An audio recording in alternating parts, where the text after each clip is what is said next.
Okay, and we are live for another Friday night pint. Lots to talk about in this West Ham world. Transfers, pre-season friendlies, all of that going on. I mean, with obviously the invisible Nicky and Ryan sporting the new third kit, which I must say is looking a lot better now. I see him wearing it on. Yeah, do you know what? I come home from work and my wife's been off this week and she went shopping today at Lakeside and she treated me to the shirt. It was a great, lovely surprise. But yeah, I really like it. It's a lot smarter than when you see the images online and that. So yeah, it's not bad. Nice little kit. The gold and navy looks nice together. It's You know what? it looks like a shirt that we're going to lift the FA Cup in at the end of the season. Oh, bloody yeah. Hopefully it becomes one of my iconic shirts. Like, do you know what? It's something to be said, though, because there's a few times now I see the shirt, I see them marketing it, and I think, oh, that looks crap. And then you see it in person, you see someone wearing it, you think, oh, actually, I don't look as bad. They do a terrible job, like, for photographing these shirts, I must say. Yeah, I mean, look, I didn't buy any of the kits last season. But yeah, no, it was a nice little treat. Now I'm in my wife's debt for a little while, so I don't know what I've got what chores she's got lined up for me over the next week or something. But yeah, no, it was nice, and it does look, it looks really smart. I like it. Yeah, fair, I saw the home kit the other day, and I don't think that's as bad. Can you hear me? I don't know. Yeah, I can hear you. I just what's going on? Is your camera not working? Nothing's working. It doesn't it's not even telling me that it's like the sound. I don't know, mate. 1 second. Let me log out, log back in. That usually works. Yeah, so right, he's going to log out and log back in. Yeah, so we're going to be talking about this new bloody keeper that's just come out of nowhere that we are linked with, John Victor. Is he a cheap option? Is he Sullivan trying to push him on to us? Is another agent recommendation. Obviously, there's Jacob Ramsey. We're said to be stepping up talks for him. Apparently, he's our number one midfield target. So we'll get obviously Ryan's opinion. We ain't what Ryan thoughts about about Ramsey. There's Fernandez from Southampton. We've also got the Bournemouth game to look to as well. And the last game in the summer series, we still have a chance of winning it. Could be difficult. So yeah, look, listen, John Victor, you said what I thought when I see it. Who? You know what, right? You sent the text about half hour ago, and I thought I've never heard this goalkeeper. I was like, who the F is this? Like, so I looked him up. I typed his name in, come up that he's also been linked with Man United. There was a video there for a YouTube link. I'll tell you what, right? I know we judge people on like straight away, but he don't look like a bad goalkeeper, to be honest. And for that price, it could be an unbelievable bargain. I mean, if you actually watch the video, he was pulling off some fucking world-class saves. His distribution was good. He was pinging them into the feet of the strikers. Like, he looked like a decent goalkeeper. I mean, I had to double-check that it was the same John Victor. But yeah, he was linked with Man United as well. So, look, for £6 million, it could be worth a pump because he's got to be better than that goalkeeper we had in the other night. League 2, League 1 West. The bar is quite low for Man United goalkeepers. You know, I'd be an upgrade on Onana or Buendia. Like, let's be real. So that's the only thing. And yeah, apparently, like, I think he played in it must have been a Club World Cup against PSG, and he kept a clean sheet. He had a worldie against, you know, Kvaratskhelia and some of the world class players they have at PSG. So there's something there, but he's only played like 100 games. Yeah, I mean, look, as I said, I don't really know much about him. I went on YouTube, and obviously they always show the best bits. I haven't seen the worst bits. I'm sure there's loads of them as well. So yeah, look, I don't know. We've been linked with some top goalkeepers over the summer, but as you said, typical Sullivan fashion, he'll just go for the cheapest option out of the lot. Yeah. This is the thing, innit? Because obviously, look, we've been heavily linked with Mads Hermansen and Zion Suzuki. Those seem to be Potter's two main targets that we've really been trying to do a deal for, really trying to get over the line. And, you know, there's talks of 20 to 30 million for those players. Now, we put in a bid apparently for John Victor, about 8 million euros, which got rejected, but I think it's close to his release clause. He has a release clause. So he's going to be a lot cheaper. And it just makes me wonder, this is another case of Potter not getting what he wants, not getting the signing he wants in, here's someone else instead. You know, you want this right back? Well, here's Kyle Walker-Peters. You want this striker? Well, here's Callum Wilson. You want this goalkeeper? As John Victor instead. You know what I mean? Like, and that's the worry for me. You got to feel a bit sorry for Potter if that is the case, because as I've always said, I think managers should always have the final decision on signings. I understand sometimes clubs will sign players going above the manager, but I always think that if Potter has been brought in to turn this football club around, to turn the team around and start winning more games and getting us up the league, they've got to back him and let him. If Potter signs the players that he wants and we foul, then it's his fault. But if he's given loads of players that he doesn't want, then who's to blame? What happens if we start losing games? What's Sullivan going to do? He's just going to sack Potter when it's not really Potter's fault. I know, look, managers, they're given players, they should be able to get the best out of these players. But if they're not, because you see the other day when we played Everton, I know, like, take away obviously the mistake by Casey for their goal, that was against the run of play. I thought we was knocking the ball around really well. And you can see that is what Potter is trying to do. And we've been screaming out for the last couple of years to see that type of football again.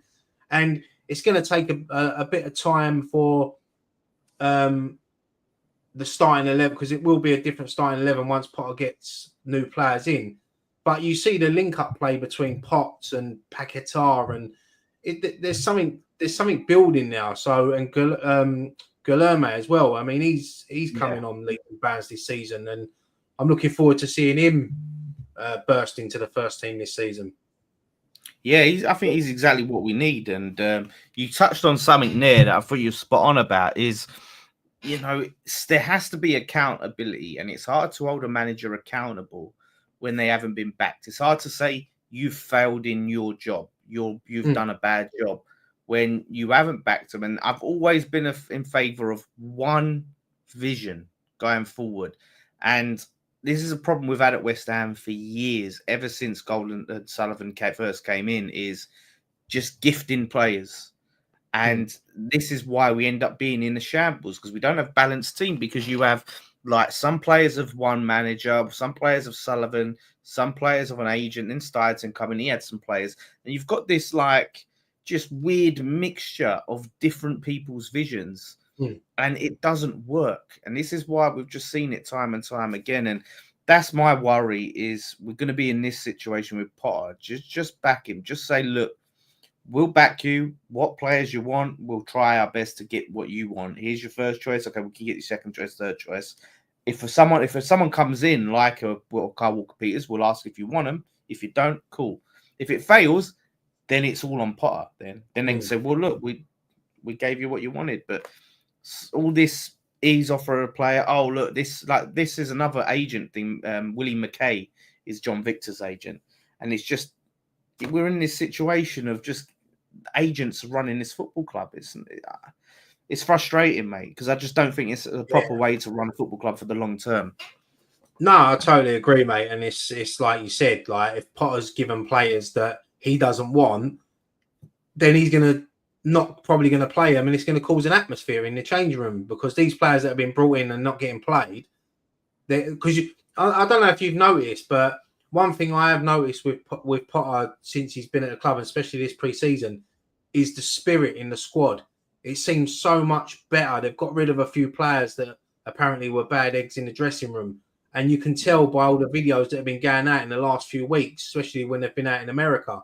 I showed you a video just before we come on here of Paqueta and Guilherme, like doing a Brazilian dance together. And Paqueta's got the biggest smile on his face I've ever seen. He's got, I know we're going to talk about him in a little while, but he's had so much weight lifted off his shoulders the last couple of weeks. So, yeah, no, it's one thing I'll give Potter credit for is there seems to be a spirit, and you can see the way we played against Everton, what he's trying to adapt and what he's trying to do.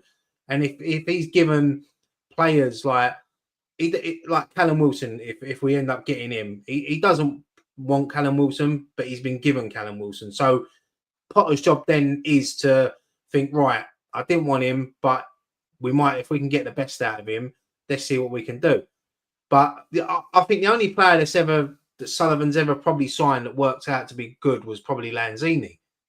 You know, that was a Sullivan signing that no one knew about, and he come in and he was a great servant for us. So, yeah, it's difficult. I feel sorry for Potter in a way.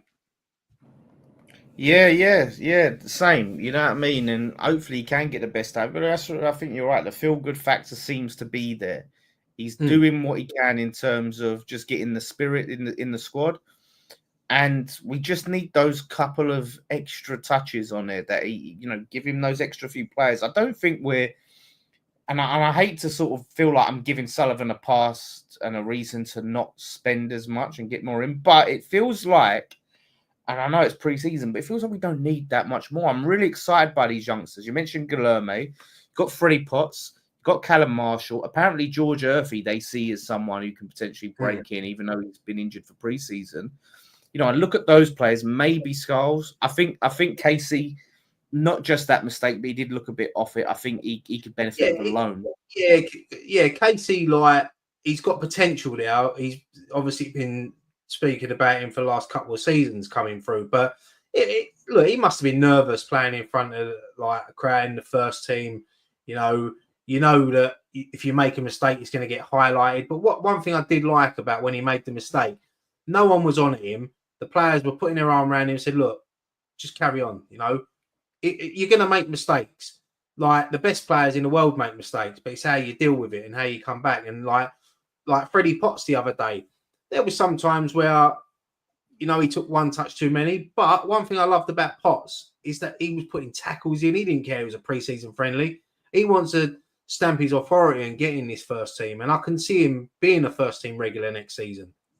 Yeah. I think that he is someone I'm definitely excited for, because the midfield I think is so key. And I think Potts, he's what we need in that midfield. I think, because it's such a desperate position. I think it's a position, one of the few positions we do need to definitely sign someone in. But having him there as well, with obviously we'll talk about Ramsey, I like that option. And I think that is the positive. And Marshall, like I said, there was talks about him potentially being loaned out, and they're saying no, like he's going to be part of it. And I would rather, like, Marshall has to be ahead of Wilson. Like, I know Wilson's got the experience, but he's injury prone. We can't rely on him. It has to go full Krug, who I thought looked sharp, Marshall, Wilson, and then Antonio if Antonio's coming back. I mean, I see someone, I think it was, I can't remember what website it was now, Claret and Hughes site. I see they posted about the Callum Wilson deal. Apparently he's going to be on something like $6,000 a week, and then he's on appearance fees as well. So if he did come in and he was on a sort of deal like that, I'd think, do you know what? Okay, it's not as bad as if he was coming in on like Danny Ings' wages, $125,000 a week, and then just sitting there for a season or two seasons. But look, it's a difficult one. I still think that Antonio's going to sign a new deal, so I think he'll be a backup striker for us next season. I think obviously Krug is going to be our main striker. He took his goal well the other night. Great finish. He seems a lot leaner, fitter, hungrier. So look, there's a lot of positives to take into the season, but we still need at least 2 or 3 more new signings before the start of the season. Obviously, the window don't shut till, is it September the 1st? So we've got another 4 weeks or whatever it is, but another 2 or 3 players to come in for the start of the season, and hope they hit the ground running and we can start the season a lot better than we did last year. Nick, you with us? I am, but I can't get the camera to work. But yeah, can you hear me? Yes. Yeah. Okay, that's good. This will have to do then. I missed most of that. I heard about Marshall. I heard about Potts, but I didn't catch the gist of the conversation. We're just talking in terms of what we've got and how much we really need, and just is Potter being backed? Like, are you happy with what we've got? How much more do we need? And how do you feel Potter's being hard done by a little bit by not being backed. No, I don't think he's being hard done by, because I think he's got players that actually want to be there now.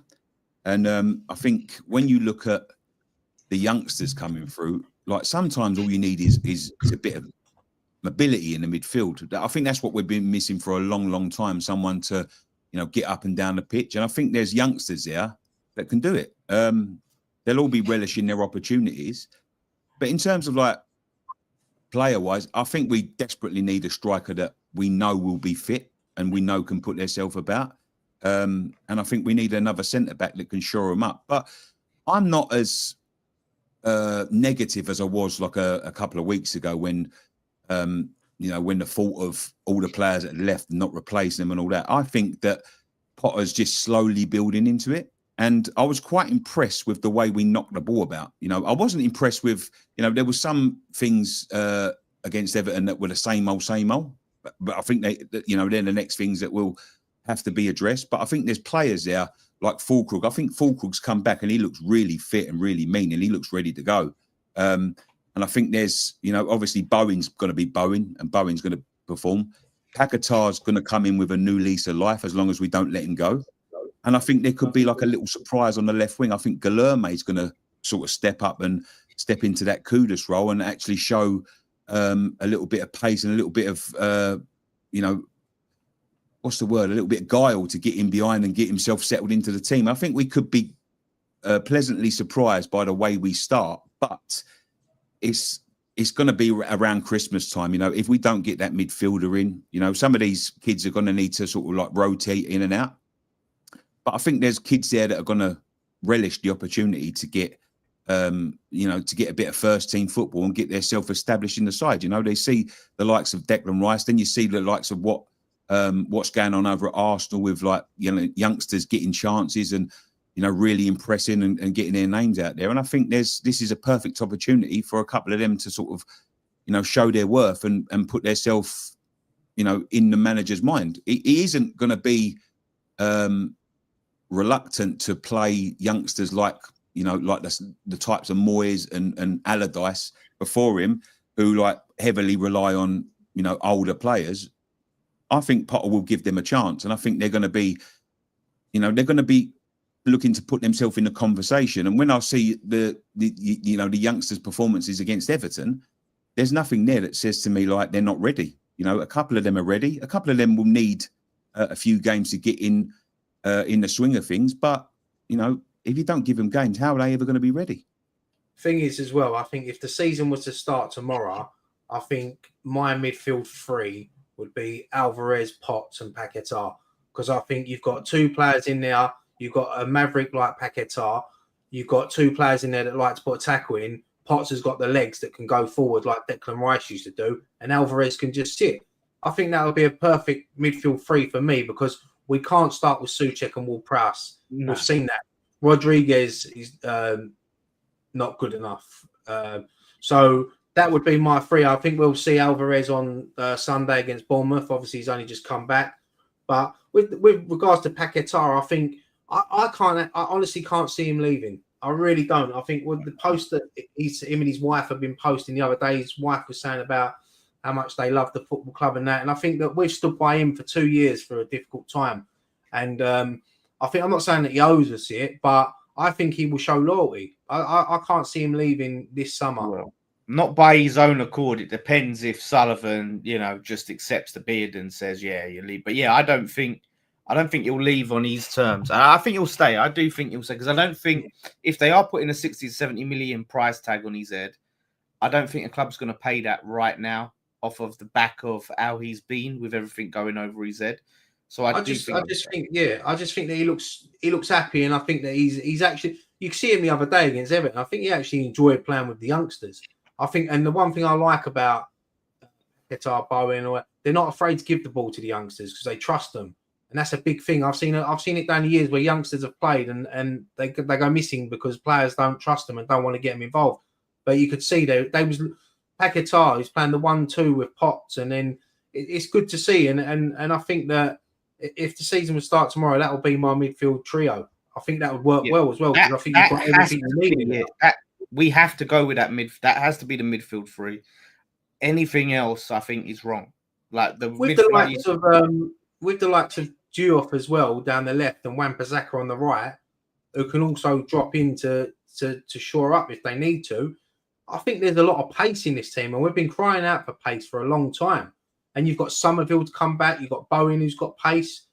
You know, Fulkrug is one of them players that he's going to hold the ball up. He's not going to make these bursting runs because that's not his game. So when he holds it up, the players have got to be playing off of him, and the likes of Bowen, Paqueta. So there's a lot of positives. I agree with what Niggy said. Like there's a lot of positives now than what there was 2 or 3 weeks ago, and I think that we've still got 2 weeks to go. So if we can get a couple of players in the next couple of weeks, I think we'll be ready to go start the season. Hopefully we can have a great start. I think I have to say Ward-Prowse, he looked terrible in that Everton game, and I think he definitely takes a portion of the blame for their goal. With Casey, I don't think it's all on Casey. I think part of it's him just constantly sideways, backwards, and we have to just get that out of the team. That's been a disease in this team for the past couple of years now, and he doesn't want to let it go, and he has to go. He has no place, I think, in this team of where we're trying to go and what we're trying to do. He's never going to score a bloody free kick for us, which was one of the big benefits of him. He nearly did the other day. He's had a few nearlies, isn't he? Like, but I want him to score a free kick so bad because I'm fed up with commentators saying he's only one behind David Beckham. So I've been hearing for the last 2 years. Yeah, it's crazy. I do still think there's a place for Ward-Prowse. I think he's got abilities that I don't think he's showing the confidence to do what he normally does, because I think he's so terrified of what's behind him and he's playing that sort of deeper role. But I do think in certain games, if we're in control and stuff, and he's got a bit more freedom and maybe someone behind him that can cover him and, make sure that, the gap between the midfield and the defence ain't so huge, I think he's got a role to play. He plays a lovely set piece in. If we can get back to like what we was doing with Moyes with the set pieces and, playing like that. I do think there's, and if you've got like runners that actually running behind and you've got people around you like wanting to play actual football rather than, watching everyone else play, there's a place there for him. But with the players that we've got now and the players that we've had, it doesn't let him show his abilities. That's the problem. Yes, but the thing is, you're not considering it. Is we've got a few midfielders already, and we're buying more midfielders. So we've got Paqueta, Potts, Alvarez, Rodriguez, who shouldn't be anywhere near the first team. Obviously Ward-Prowse. We're bringing in potentially Ramsey, could be one other. Like I just don't see where he's going to be in the pecking order to get anywhere near the team to have this place for him. Like once we sign these other players, because he's just going to drop. So like I put him below Souček. He's behind Souček. I don't think he's going to get the opportunities that he's to start every game. But there's definitely games where he would come in and he would, he would fit. But it all depends who we get in and what sort of midfield, because him and Souček, like they don't work. It doesn't work because one wants to go forward, one wants to sit. The distance between them, but one can play, one can't play, one don't trust the other to give a one to. It's just one of them. If he gets actual people that play football around him, you'll see his where is he then in your list of midfielders, right? Where is he in terms of in the pecking order for you? And keep in mind, say if we get Ramsey or Fernandez, where is he? Like, because for me, he's probably just above Rodriguez, and that's it. I think it goes at the moment. Who I would pick what Ryan said: Alvarez and Potts. If Alvarez doesn't drop into centre back, I would pick them two. Then I would pick Souček if Alvarez does drop, and then I would pick Ward-Prowse. But it depends on the game. If you're playing a team that's sort of sitting back and you can attack and attack and attack, I think sitting back and having a lot of the ball in midfield where you're not being pressured, I think he could unlock defences. But in the last sort of season, it's been so disjointed. Everything's been disjointed, and nobody making runs and nobody really moving, and the midfield being caught out so many times. I just don't think it works for him. But if you're talking about a deep playmaker, he's a bit like Beckham when he he's when on he 115 grand a week. Get him out. There's no place for him in this team. 115 grand a week, Nick. 115 grand. I mean, that's a lot. Get him of money. out right now. Yeah, that is a lot of money. But There's no place for him to just come on every now and then and take a set piece on 115. How are we paying James Ward-Prowse 115 grand a week? We're probably not going to get rid of him because he's on these wages. This is the problem. The thing is, James Ward-Prowse, I think what the club will try to do is, I agree. I think there's still a place for him in the squad, but if we can get some other players in, I could see him maybe leaving on loan again towards the end of the season, or maybe a part of a deal. I know we're after that other Southampton midfielder.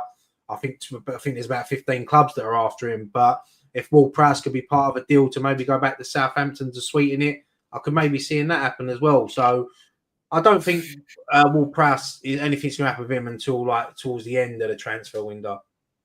Yeah. Would you swap Ward-Prowse back for Flynn Downes? Yeah, in a heartbeat. In a heartbeat, I would do that like that. And I'm not saying Flynn Downes is the next superstar, but it'll be on a lot less money and he'll offer a lot more to the team.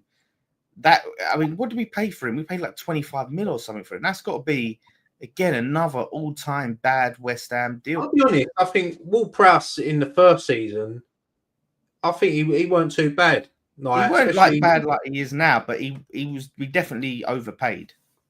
Yeah, I think the loan deal obviously sort of knocked his confidence a bit. He went to Forest, it didn't work out for him now. Yeah, when he come back, when Potter first brought him back, the first couple of games, he was all right. It was like a breath of fresh air having him back. But yeah, he hasn't been great, and yeah.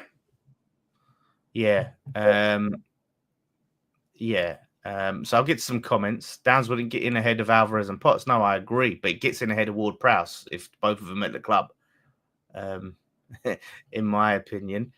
Steve WHU Bell left a blank 499 super chat. Thank you, Steve. If you want to add a comment after that, you don't have to super chat. If you meant to say something, just say it and we'll read it out. El Chico says Palmer played a friendly yesterday and today. Suzuki not in the squad for either. Yep. It's hard to know what the hell is going on with our transfers. Like I said, I'll get to this. I'll quickly touch on Victor and what it could mean for Areola in a sec. I'll get through the comments and then we'll do our announcement. Wilson wouldn't accept 6,000 per 6 grand per week. That's bollocks, says Mark. Well, no, it's 6 grand a week, and then if he makes appearances, it's like 95 grand a week. So that's come from people that have got very good sources from the club. So I wouldn't say it was bollocks.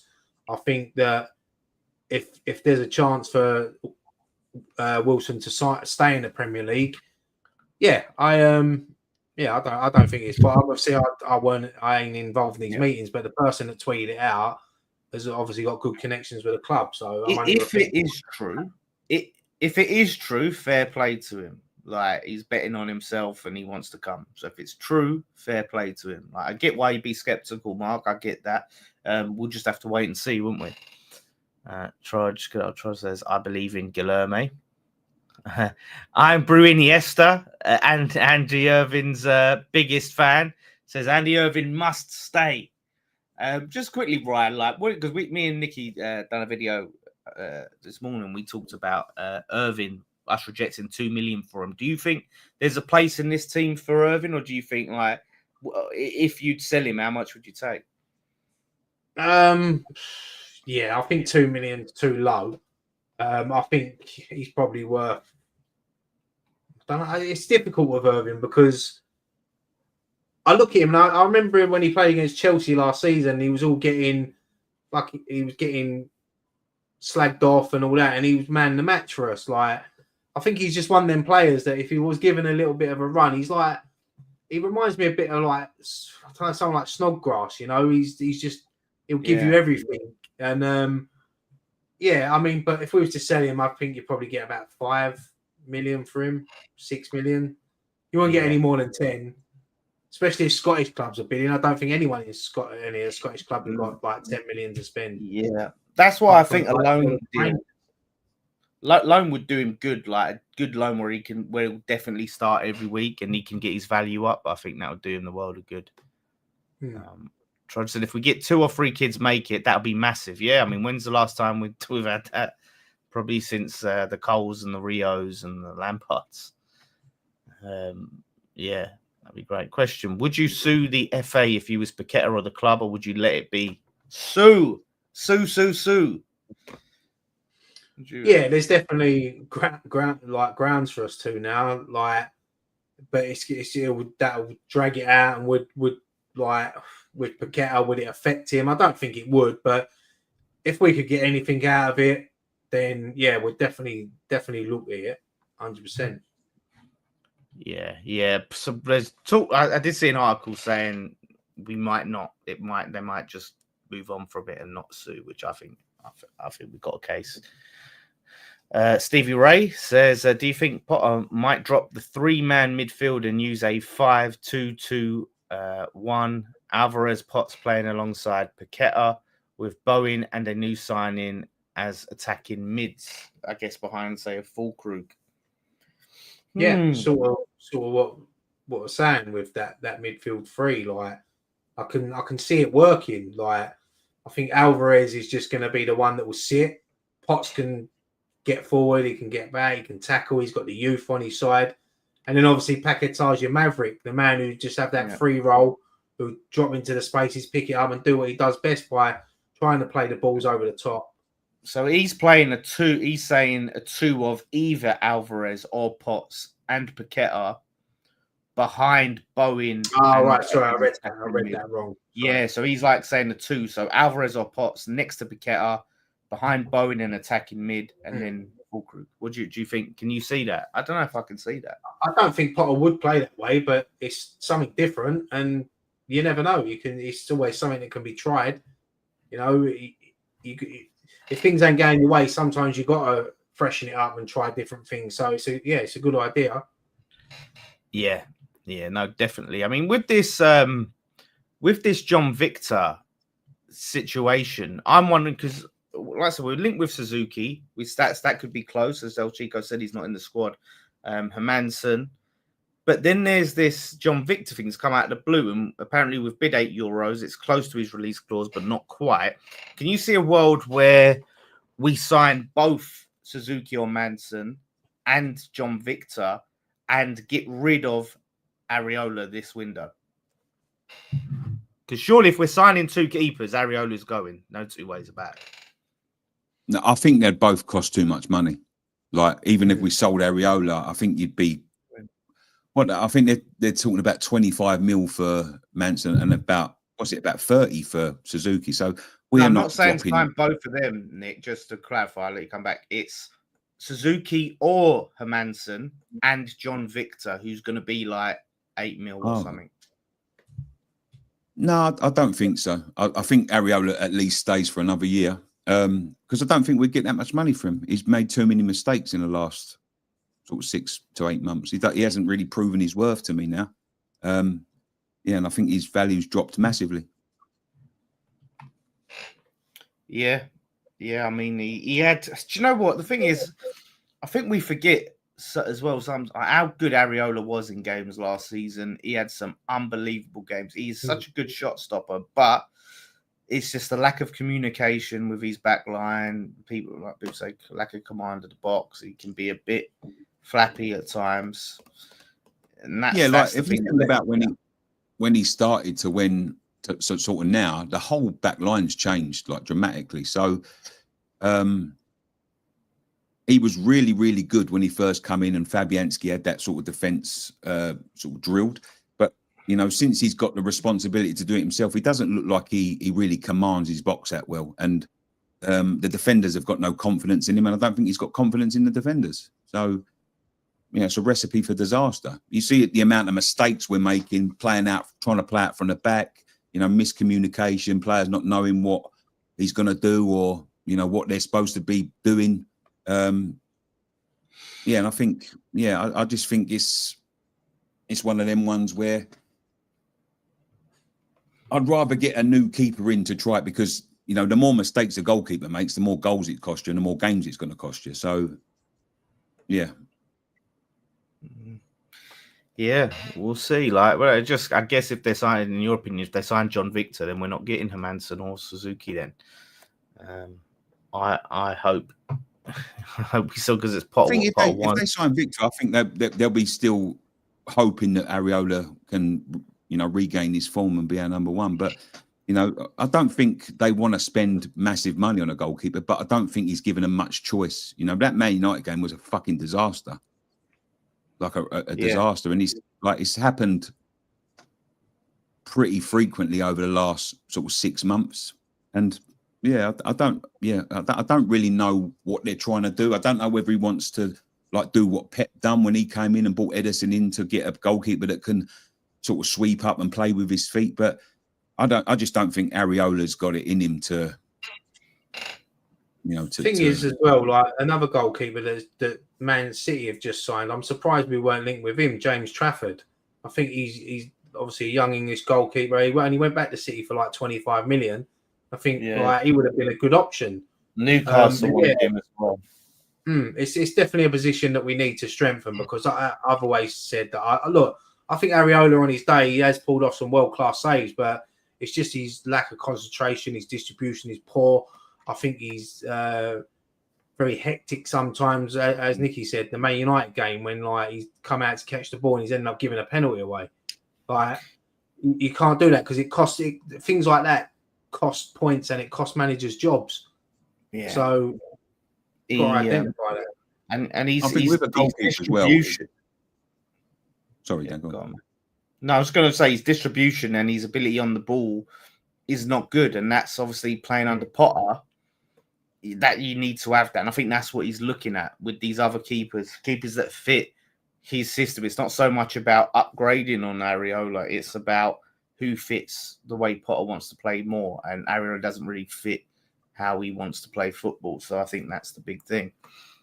I think with a goalkeeper as well, it's a lot harder to, like when the confidence starts to go, to regain it without making a change because.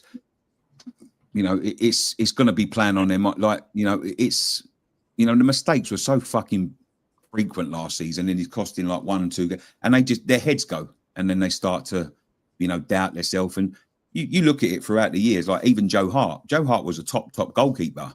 He had a little knock of confidence at City and he never regained it. Like, and, you know, their careers, you know, slip away quite quickly when they start to lose that confidence in themselves. Yeah, no, agreed. All right, let's get to the announcement, the big announcement that we've been waiting to announce that we was gonna do last Friday, but like I said, we wanted to make sure there was at least 3 of us here. Well, I'd say 2.5. We got Nicky's voice, so that's good enough. But yeah, so we are launching YouTube memberships on the platform. Really excited about the content that we're making. We've got a video ready to go. We're going to show a clip from now. But we felt YouTube memberships was the best place for us. We obviously have had the Patreon. And with Patreon, we're a YouTube channel. Everything we do is on YouTube. We had the Patreon offer. It's a separate platform. And we was posting stuff. People weren't getting notifications. People weren't getting to see the content. Only a small portion was getting to see it. YouTube memberships, it's there in your face. When we upload a video, you get a notification. You get to see it the same way you would any of our other videos. So we've got some fun content. We're planning some really exciting content there. There'll be different tiers and things like that. But it's just a way as well we can offer a bit more to people, but keep what we're doing going and elevate the stuff with that will all be available for free. Everything we do currently is still available for free. This helps us take the free stuff to the next level, but offer some stuff for the members to say thank you for all your support that you're giving us so we can just take this channel to new heights. So, yeah, we appreciate you and we hope you enjoy it. Anyone else got anything to add before I play the video? No, yeah, I echo what you say, mate. It's yeah, looking forward to getting started. As you said, we've got some good videos coming up, some good ideas. It's a bit more. It's not just us sitting in front of a screen talking about West Ham. It's us actually going out and doing things and meeting up together and filming some fun videos. So yeah, it's something different. So yeah, looking forward to it. Yeah. That's it. Nick.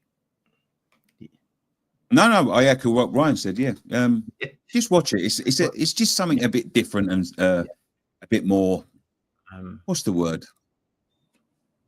It's a bit more fun. Like, so we've built up such a good community here, and obviously there's videos and fun stuff. When we do the Ask Us Anything, it's not necessarily an interest of the wider YouTube world, but in terms of the community, there's more of us that we can give, I think. And to answer Steve's question, will the Patreon go over? So what would there's going to be? I mean, hopefully there's a point where Patreon, we're just members. I mean, YouTube take a bigger cut, but what we'll do and what I'm going to do is still post the stuff to Patreon. So Patreon's going to be more active. So for the people that are still there, and there's not going to just, we're stopping there. So the video I'm uploading is going to go onto the Patreon as well. And then so if you like Patreon, if you prefer that and you want to stick with there, you can stick with there. If you want to come over to memberships, you can. So no one's going to get left out. So that's the plan. It's just making everything easier to manage rather than having to manage, different platforms and all of that sort of thing. And sometimes it's just out of sight, out of mind. But this one's a lot of fun. Like I said, we've got a little clip, and we had a good time. I don't want to spoil anything, but here's a little promo of it. Here's a little clip. Hello and welcome to the first ever West Ham Fan TV games. We're going to be playing a host of games for you over the next few weeks for the members only channel, of course. So thank you for becoming a member, and we're going to be fighting for this. This is the West Ham Fan TV title. So the winner of the overall game will get to take this beautiful title belt home for the year until next year. I'll find a space for it in my room. Not wearing it for West Ham. There's big words, but can they do it? So first of all, we're at the Tocker Social. Look, check behind us, and we're going to be doing a football challenge. We're going to be doing a tournament, and the winner of the tournament gets the win for today. And the overall winner at the end of the tournament, at the end of the game, gets to take the title home. So let's get right into this one. Come on, boys. Scott's not messing around. Bloody hell. Look at him. Get the double. Oh, it's it's going to go up in the Come air.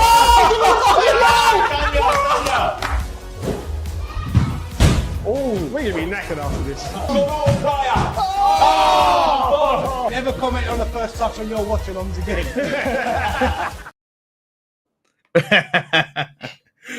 There we go. As you can see, we had a great time. I put our best shots in.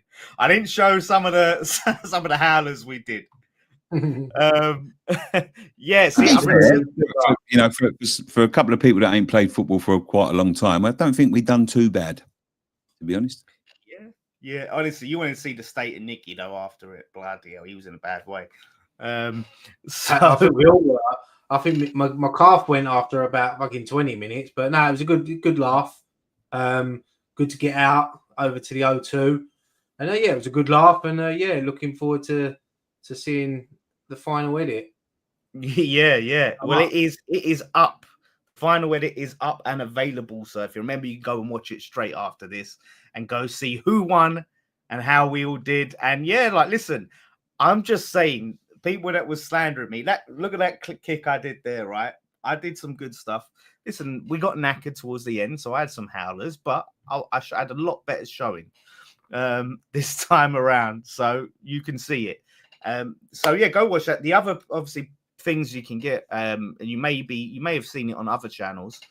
You get the little badge next to your name that highlights you in the chat, so we can see who's a member, things like that. So we can give you a boost in the signal in the live chat when there's loads of people there. And we're going to add some custom emojis that you can use in the chat. I'm designing a few different ones that you can use that you don't get anywhere else, like West Ham Fan TV and West Ham related emojis. So we're going to add to that. So there's stuff added, and the more it grows, the more we add, and the more we can add on the free side, and the more we can add on the member side.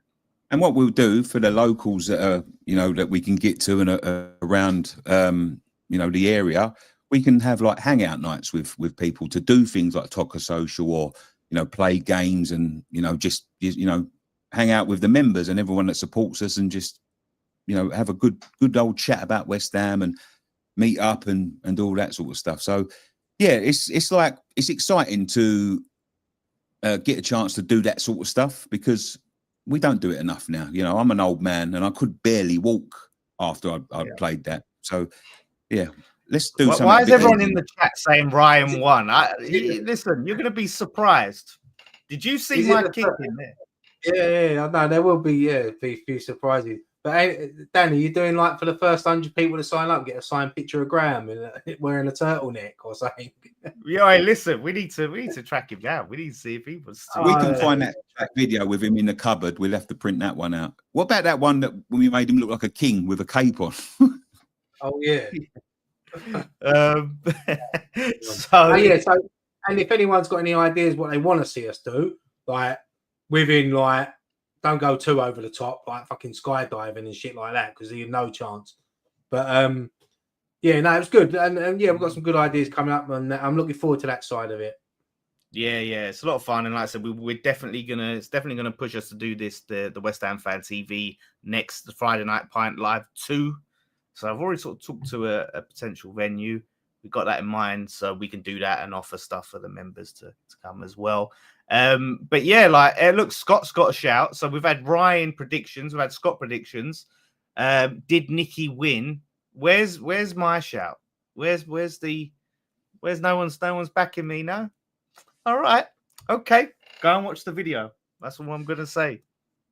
Dark horse out here. We'll see. All will be. I want a West Ham Fan TV penalty shootout competition for subscribers. So what, we're in goal and you guys are taking penalties against us, or we're taking penalties against you lot? I think someone just put there we should do an escape room. Do you know what? Right, a few years ago, I went it was a work thing, like these team bonding things, and I was in the room with I think it was 5 of us in one room. And this woman started proper panicking. Like I was like, "Well, calm down. Like, what do you think is going to happen? Like, if time runs out, she's going to open the door." Like, she was proper like screaming and stressing. Like, I'm like, "What do you think is going to happen? Do you think like this is like Squid Games or something? They're just going to shoot us at the end?" Do you know? Yeah, that would be fun. That would be fun. I'm getting a lot more people backing me now. Yeah. Crossbar, but we did a crossbar challenge years and years ago. We did one at Newham. Did we? Yeah, we did one years ago at Newham. Like I think it was around the time we founded the Thames Ironworks. I don't remember that at all. So, I saw remember. I don't know. Was it a video? I don't know. Was it a video? Yeah, I'm sure we did it. It was a clip. Yeah, I'm not sure where we might put it on the Ironwork, but we did do it. We set up a camera, in the little cage. Was it the cage bit? Oh yeah. Oh yeah, I do remember. Yeah. So we did that. Who won? I can't remember. I think Scott won it, didn't he? Yeah, he might have done. It might have been Scott. I'm sure he mentions it every 2 weeks. Yeah, I remember when I won that. Paintball. I've never been paintball. I imagine it's painful. Yeah, it is. But yeah, there's a lot of stuff planned. Squid Games. Are you trying to kill us off, Matt? You're trying to do us in. You can actually go to a Squid Games experience at the minute. So maybe if we can talk to them and convince them to let us get a camera in there, maybe we can do that. Nice. I'd rather be one of the fucking what they called, not the ones that play the game, the ones that kill them. I'll sit. Oh yeah. One of the them ones. But yeah, so by the way, so I think it's live. I think you might have to refresh if you do want to sign up. I think you refresh the video, it's not going to show up. There should be a join button beneath the videos, like from now on, or you go on our channel. Is it there? Oh, for God's sake. Let's see if we can bloody YouTube on the phones. Yes, there's a join button. Right there. Next to the bell. So there we go. Yeah, lots of fun stuff planned, but also some good West Ham extra content.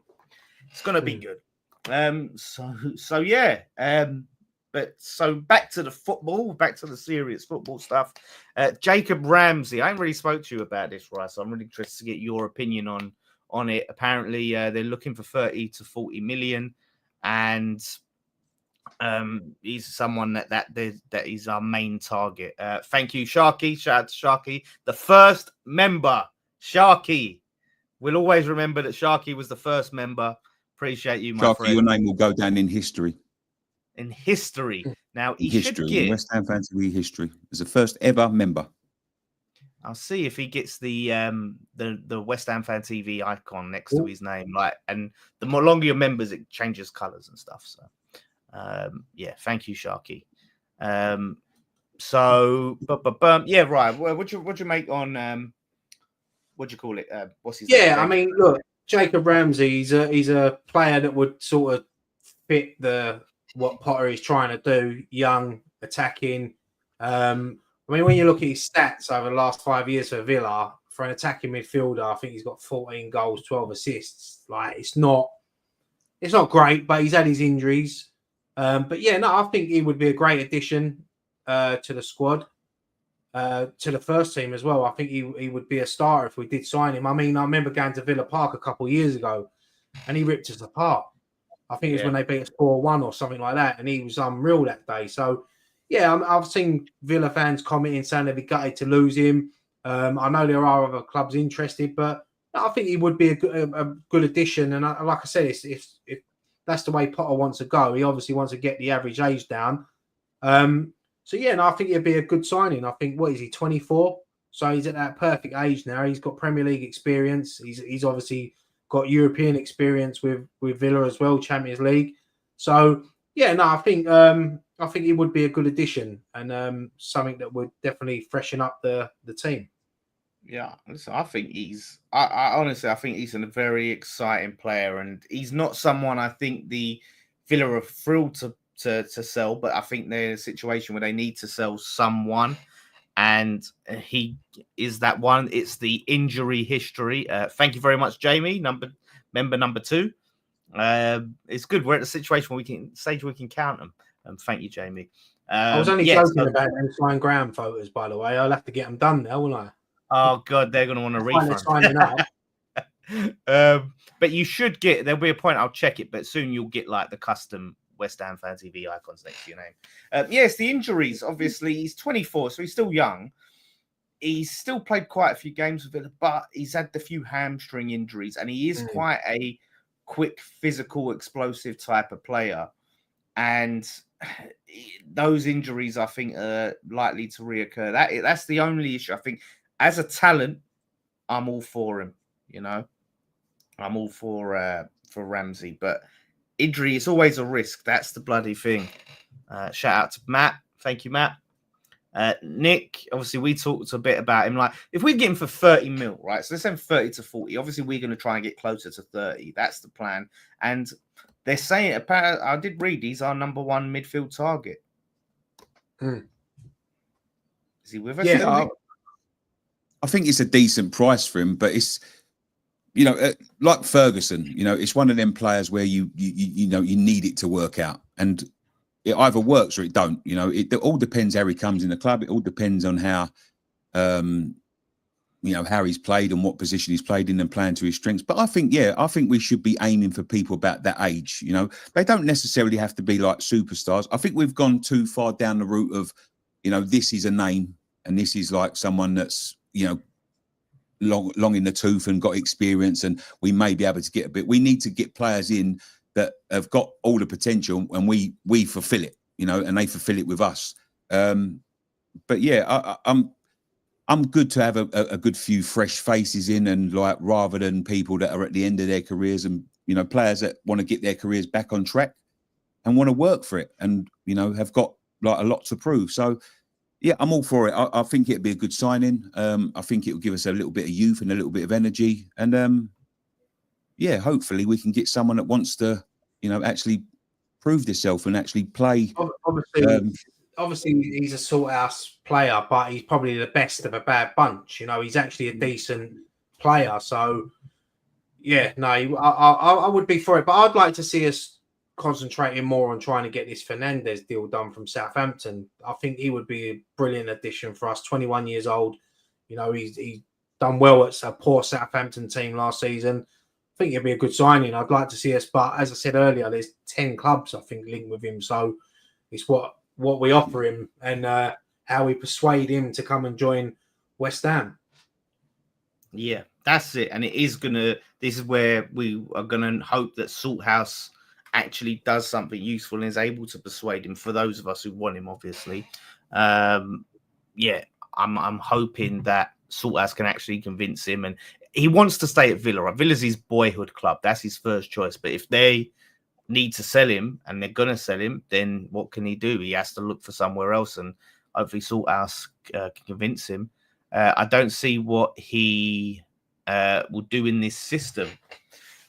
I think he's that engine in midfield that we need, that drive, that energy. You know what I mean? Someone that can pick the ball up and take it forward, you know? Like, yeah, but it may be like Potter wants to change the system, you know? It doesn't mean just because he's playing this system now, it doesn't mean that he's always going to, be trying to play the same thing. He might be trying to try something a little bit different. I think it needs it. It needs a good, it needs a good bit of youth and a bit of legs in there and something different try, because we keep on doing the same things over and over again, you know, and it isn't working, right? And there's room to improve, and we don't never improve. You know, we have like ups and downs, you know, something to be working, but there's always something that's, you know, out of our team. You know, the attack will be good, but the defense will be shoddy. So we'll go up and down, and we'll win games and we'll lose games. We just need to get to the point where we've got, you know, a good bit of everything in every position, and not be lacking, not have a sort of a chink in the armor, so to speak, that people can expose. Because we need, you know, we've got players that can be really, really good, top class players, but it's also mixed with a load of people that, you know, can't do the job that they're supposed to be doing. And I think when you get someone in that can learn the game and has got, you know, time to sort of settle in and start to actually play football and have a few years to play rather than getting to the end of their careers, I think, you know, there could be the makings of a decent spine of the team. And that's what we need to do. We need to get a settled spine, you know, people that are, you know, the core of West Ham, and, you know, fit it around them. Yeah, Ken Hammers has just said there that Elliott would be his ultimate choice, and I agree. Harvey Elliott for me would be my number one choice for us to bring in, but I can't see it happening. But the longer the window goes on and no one signed him, there might be a chance for us to maybe get a deal done. Maybe if it is a loan deal with the option to buy or something like that. Obviously, it depends on what Liverpool do as well with their transfer business. But yeah, Fernandez, Harvey Elliott, you give me them two now and shut the window, I'd be happy with that. Yeah, Fernandez is another one we seem to like as well. So, and the thing is with the system, if Ramsey is Potter's top target, right, main choice, then obviously he sees it as fitting his system or fitting the system that he intends to play, like Nicky said. So, yeah, it's one of them. And Mark says that he hopes Earthy stays and gets a chance. From the reports, it sounds like he is going to stay. We are intended to keep him. So yeah, like that's good news. It's such a shame he got injured before pre-season, man. Yeah, it's a shame because obviously this is their time to shine and show what they can do. And he's obviously had a setback, but we've seen Earthy. He's been in the first team before. We know what he's a good player, and he can be a pivotal part of this squad going forward next season. So yeah, as we said earlier, there's a lot of positive at the moment, and if we can get a couple of these signings in that we're linked with, it's looking good. It's been looking a lot, as Nicky said, it's looking a lot better now than it was 2 or 3 weeks ago. But then again, this is West Ham, and in 2 or 3 weeks' time, we could be fucking back moaning again, saying, they're fucking shit, sell them, sack them, get them out. No, that is it with West Ham, isn't it? But it is that game, and I was so just annoyed after the Man United game, and I know it's crazy, it's pre-season, but it's still an intent of how we can play. But seeing the Everton game and seeing the youngsters, it's just was so refreshing and exciting to think, wow, like look how different we can play. Look at the energy we can play. Look how quickly we move the ball with these players. Like that's a sign of how we could be. Like when we had the Man United game and we had that midfield of Souček, Ward-Prowse and Rodriguez, that was a sign of the nightmares we've been going through for the past couple of years and was dreading it. And yeah, honestly, like seeing these youngsters, like this is how good we can be. This is how exciting we can be. We've still got holes, we've still got issues, still doubts over the defense, but yeah. We'll see. Matt says, "Hey Dan, can one of the videos be Nicky's story time with Poland's story? If people want that, maybe we should fly him out to Poland and tell the story. Yeah, fly him out to Poland and reenact the story. You know what we could do? We could all go out to Poland and show you where this all happened. We can do it like a real documentary. Do some like reenactments and shit. You know." Yeah. Like a day visit. Someone plays the Pope and stuff like that. Yeah, Scott honestly. We if like I said, if Graham, there's demand, to play the Pope. Yeah, he can play the Pope. He looks very papal. He does. Shout out to Dino. Cheers, Gino. Cheers, Dino. Thank you for coming.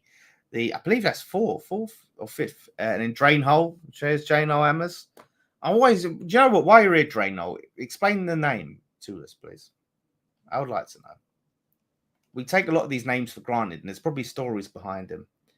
FNP in Poland Classic. I wonder if we've got a Polish Hammers. I think there is a Polish Hammers out there, isn't there?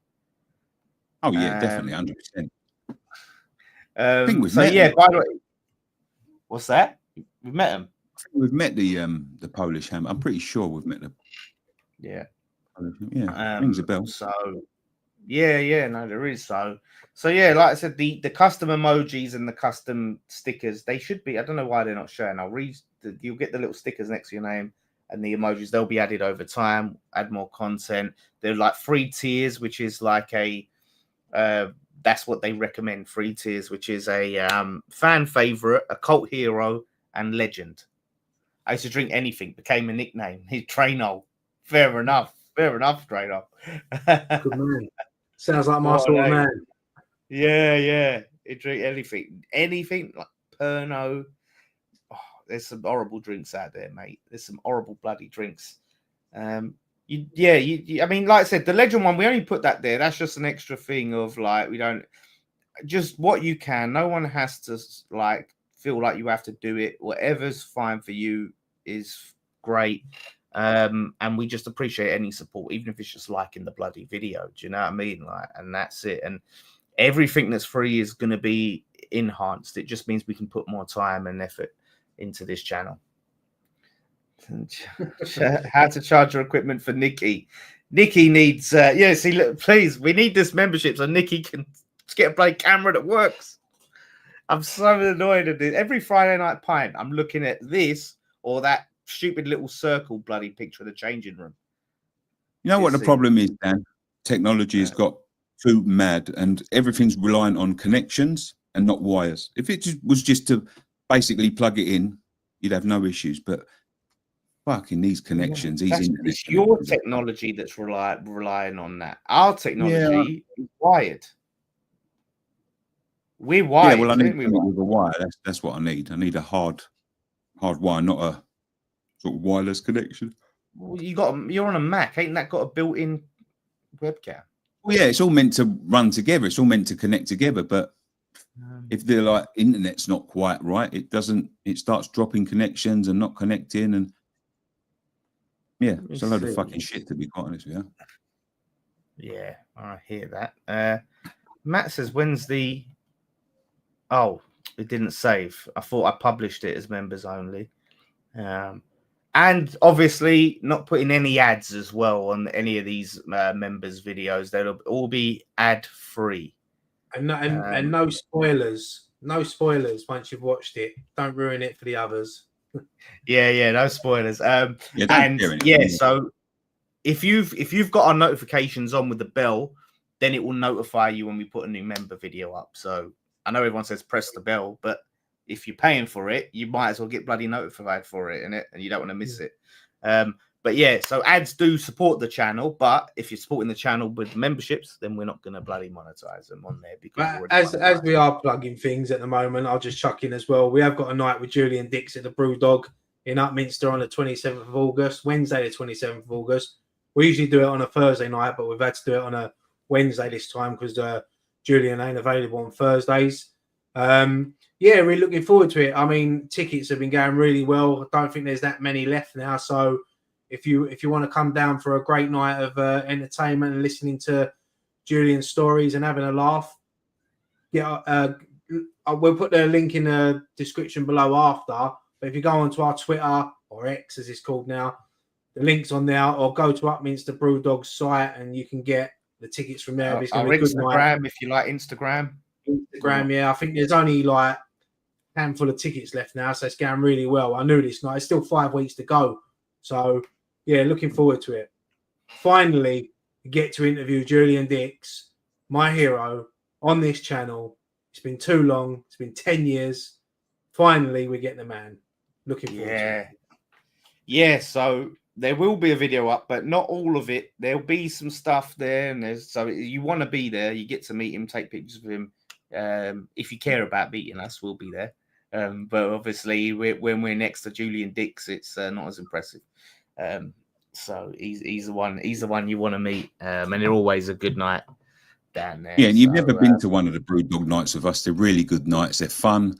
They're very personal, interactive. You get to ask him questions. You get to hang out with them. You know, everyone's having a good chat. Everyone's getting really close. They're not like the more formal events where you're sort of in and out and you're seated. You know, it is very like intimate, the venue. So yeah, they're good nights, and it's a good chance to get up and close with a proper West Ham legend. Will the Hammer It Out podcast continue, Nicky? Yes. Obviously, it's on the Patreon. Yes, it's coming back. Yeah. So, like I said, we'll be putting stuff on. So tomorrow, if you're on the Patreon and you're already paying, you don't want to switch over and all that stuff, after this, I'll put up the Tucker Social video on there as well, so people can watch that if you don't want to switch over. I don't know if there's anyone here that's in that situation. But listen, we're loving all the suggestions. Just know, like, some suggestions that you're suggesting, we may already be working on, but keep them coming in. Like, stuff's, like I said, we got plans. We got big plans for this. It's going to be a lot of fun. So it's a chance to see a different side of us on the channel. And like I said, the Tucker Social thing, it got competitive. It got very competitive, especially with some people. Do you lads go out and link up for beers? Yeah, I mean, we do like a good beer. I mean, do you know what? Like, I can't remember the last time we did, though. Obviously, we had a few beers at the Tucker Social. We went at Dom's birthday party, and that was the last time, wasn't it? Yeah, when was that? That was May, wasn't it? That was end of May. End of May, yeah, end of May. West Ham Fan TV Jackass edition. Oh God. We're too old. We're too old to do it. They was all like in their like early 20s when they did that. Honestly, Nicky's knees after just playing a game of football was a sight to see, let alone Jackass. That was Jackass for Nicky. I'm Nicky Hawkins, and this is Jackass. I can barely walk these days, mate. Like, I'm lucky that I'm fucking able to get up in the morning these days. I'm not doing any fucking jumping off of cliffs and skateboarding and fucking drinking ball sperm and all that. No way. Well, you ate bloody horse testicles or whatever it was on the channel, whatever the bloody. Yeah. But yeah, I can't go any further than I can't be doing like some mad stunts. I just ain't got the body for it. I'll end up breaking it off. So Dom, because of Dom's job, he can't be a public face. He can't go viral. You know, you may see him on a pod because he did the Hammer It Out podcast because that was on Patreon, and that's not going viral. So maybe we'll see what we can do. But in terms of being like out in the public, like we did have, and he gets on a video that's going to do 40,000 views, he can't really do that anymore. But maybe something low key, memberships and Patreon. Like I said, we'll see. Watch the space. So yeah, but we're loving these. So yeah, you can send us in all your suggestions and stuff. But just know we've got fun things planned. But check out the oh, don't give Nicky ideas. He had this idea before. He said this to me. Royal Rumble. He wanted to do a Royal Rumble. Yeah, we've got a good idea for that. Well, I had a good idea. I don't know whether everyone else is going to agree that it's a good idea, but it works in my head anyway. It works in your head, and I don't know how it works. When you told me, I was trying to figure out how the fuck that works. But in a Royal Rumble, we do a classic Royal Rumble, and we come out over the top rope. You know what? Me and Ryan have been in a Royal Rumble before. The Canning Town Royal Rumble. Was there a ring, though? Fancy boxing ring. Yeah, we got a ring. We hired out one of them big bouncy boxing rings. And then there were two people in there that proper started kicking off and proper fighting. Yeah, that's it's always that's like your parents say, innit? Oh, that's it. It's all good until someone gets hurt. Be crying in the end. Yes, we'll have the pints next week. Next week we'll have some pints in. Now we can focus on getting the pints. Top Gear, that'll be good, but I can't drive, so I'll have to be passengers to someone for the Top Gear style race, Newcastle game or Sunderland game. You don't need a driving license for go-karts. We're going to go-karts. Yeah. Or I'll get because they always did random vehicles. I'll get like a motorized little scooter, like one of them old people mobility scooter. I'll go to Newcastle on that. That would be a challenge. How long will it take me to get Newcastle on a mobility scooter? I don't want to do anything proper dangerous, though, because anything dangerous, I'm going to get hurt. I've got the worst luck in the world. Well, you got hurt doing something that's not dangerous, and that's just kicking a ball at a ball, So could you imagine something dangerous? Yeah, no way. So rat cat, is this Scott hacked Steve? Rat catching outside the stadium. I think Scott has hacked Steve's account. Scott's got to be in his element with that. Yeah. Oh, do you remember when we was talking about the forfeits and he wanted to do something with bloody rats or something? And I'm like, no, Scott, because there's no chance. He talks to the rats. He's like that geezer out of Jurassic Park that talks to Blue. The fucking. Do you remember Teenage Mutant Ninja Turtles, the Rat King? You had the Rat King in Teenage Mutant Ninja Turtles. That's Scott. He's got a flute, and when he plays it, they'll come round him. Yeah, they'll start dancing around him on two legs. And then one runs up on his shoulder and gives him a little kiss. It's amazing to see that. He loves a rat, Scott. He does love a rat. That's really weird. Why did we buy Kilman? He's so poor. We should have bought Delit. I don't know if he's poor, but he's definitely not worth 40 mil. Yeah. It doesn't quite fit. So we'll see. They switched them around, Aguerd and Kilman, and it kind of looks better, whereas Kilman was on the left, I think. So yeah, listen, thank you all for watching. We got some more shows planned over the week. Obviously, I'll be back for the watch along for the Bournemouth game. That is at 7 p.m. Thank God. International fans, I respect you. I've been doing it. It's hard. It's hard bloody work. So it'd be an interesting game on Sunday because, I can't see it happening. I can't see Everton beating United. But if Everton was to get a little surprise, little 2 or 3-0 win, and we beat Bournemouth, 2-0 or 3-0, we could end up winning it. But it'd be nice to end this tournament with a win against Bournemouth. It'd be a difficult game. I know they got battered the other night against United because I totally forgot that they was playing after. Obviously, after our game, now what was it, 4-1 or 4-0, wasn't it? To Man United. 4-1, yeah. And they beat Everton 3-0. They've had their defence shredded to pieces, Bournemouth. They might struggle this year. Do you know what? I'll tell you one team that will struggle, and I think they might even get relegated, Everton. I looked at their squad, and their squad is so bad. They are poor.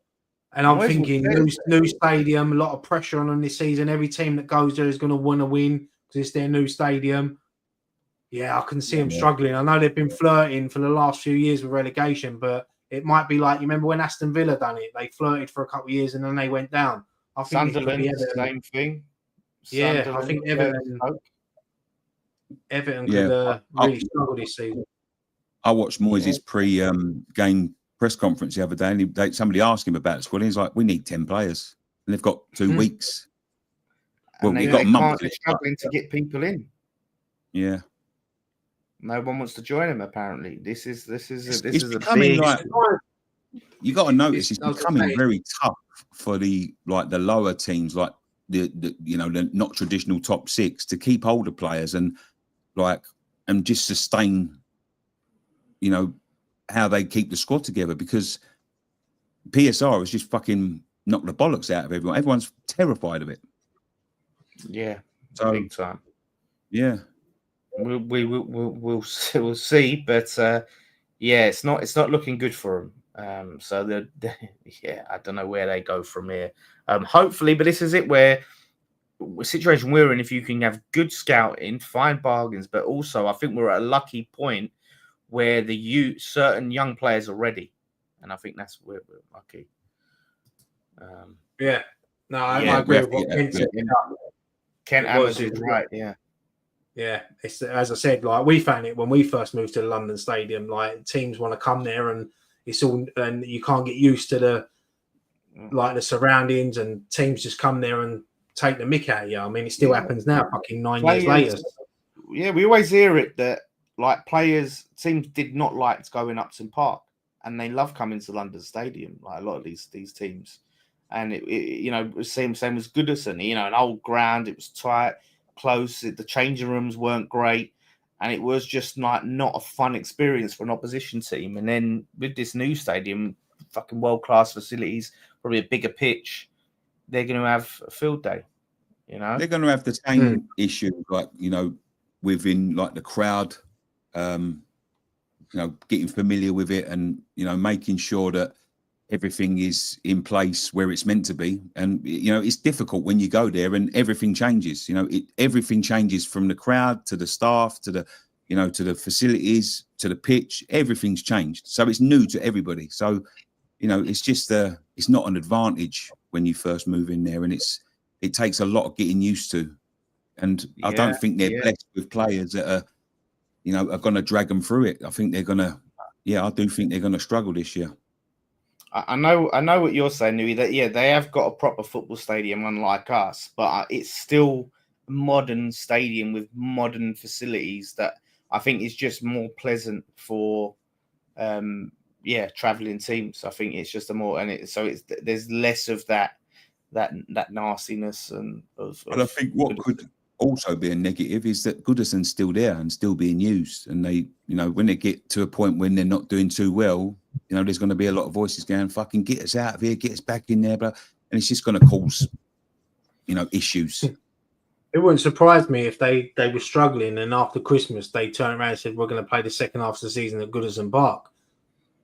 Yeah. I don't even know whether you can do that, can you? Fuck knows. Yeah, did you imagine? Let's fucking go back. No, I haven't heard about that, Matt, but we're linked with every keeper at the moment. David Dickinson Stadium, cheap as chips. Only Goodison Park. Yeah, I think that's it. Goodison Park. I think without Goodison Park, they've been relegated. Like some of them games, the fans was able to drag them through. Yeah, you remember that season when they had Lampard as their manager, and I think they beat Palace at home, didn't they? Which literally kept them up.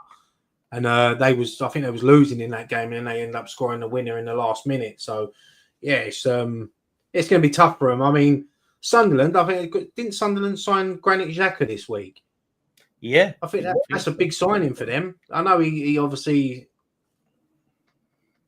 wasn't that much. He wasn't loved at Arsenal, was he? He didn't have a good relationship with their fans, but he obviously went to, was it Leverkusen? He went, and I mean that's a big signing for them. The season before he left Arsenal, he was one of their best players. Like I would have taken him. I know people say about his red cards, but I would have taken him at West Ham. I think he's Weren't he the player when he got sucked off and he was getting booed and he was cupping his ears to the fans? He was doing that or something. Didn't he give the fans a finger or something? Yeah, he tried to kick off with someone in the front row, didn't he, on the way off? But fucking, I wish we would have signed him now.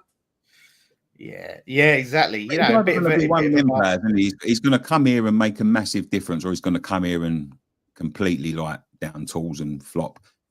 I think Sunderland in general, I think like they're either going to be one of them teams that it doesn't work out for, or they're going to be one of them teams that absolutely, you know, get off to a fantastic start and surprise everyone with like what they've signed. They really can. Let's hope they don't start off too well because they've got us first game of the season. Yeah, that's it. Do you know what? I'm surprised that game's not been picked for the telly, like not even TNT or anything, because I thought Sunderland's first game back in the Premiership after what is it, 14 years or 12 years, and they're playing West Ham at home. It's got the recipe for tellies love that sort of game, don't they?